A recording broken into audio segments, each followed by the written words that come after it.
With a growing environmental concern across the world, fugitive emission from the valve is also getting highlighted, and every organization is trying to reduce the fugitive emission from their valves. There are a couple of standards that are regulating the valve fugitive emission testings. So in this particular video, we'll discuss about these standards, and according to these standards, how much reduction in fugitive emission testing is required. So let's jump into it. So before going into details of the standards, let's first discuss about what fugitive emission is. Fugitive emission is basically unintentional and undesirable emission, leakage, or discharge of gases or vapors from the pressure containing equipment or facilities, and from the components inside an industrial plant such as valves, piping, pumps, storage tanks, compressor, etc. So normally these valves contains the hydrocarbons, and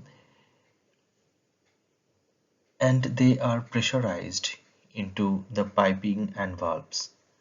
But there are packing inside the valves which degrades over the period of the time, and slowly small amount of these hazardous gases come out in the environment.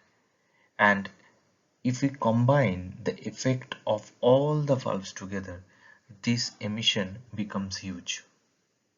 So that's why fugitive emission is getting more and more importance day by day. So one of the basic standard of fugitive emission is API standards. There are basically three API standard related to fugitive emission. One is API 622, which basically deals with the valve packing, and second is API 624, which deals with the raising stem valves. So again, the packing that are used in API 624 certified valves have to be certified by API 622 also. And there is another category that is API 641, which is a quarter ton valve.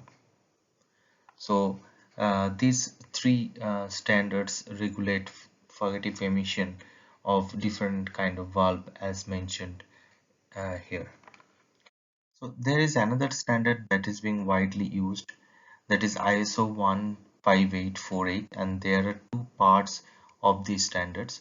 One is part 1 and another is part 2. So part 1 is basically dealing with type testing, and part 2 is basically production testing.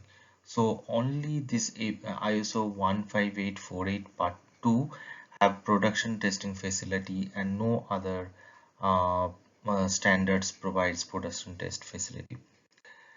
Now this ISO testing guidelines, uh, methane has been used as a test media. This is as per EPA's guideline method 21. So if we see, there are two parts in ISO 15848. One is part 1 and another is part 2. So part 1, which is basically for type testing, specifies the testing procedures for evaluation of external leakage from valve stem seals or shaft and body joints of isolating valves and control valves intended for application in volatile air pollutant and hazardous fluids. Then there is part 2, which is for production test. This specifies test procedures for the evaluation of external leakage of the valve stems or shafts and body joints of isolating valves and control valves intended for application with volatile air pollutants and hazardous fluids. So how much tightness really specified by these standards? So I have given you a quick analogy here. So There are two classes according to ISO 15848. So if we consider tightness class B, which means around 1.4 liter of emission per year.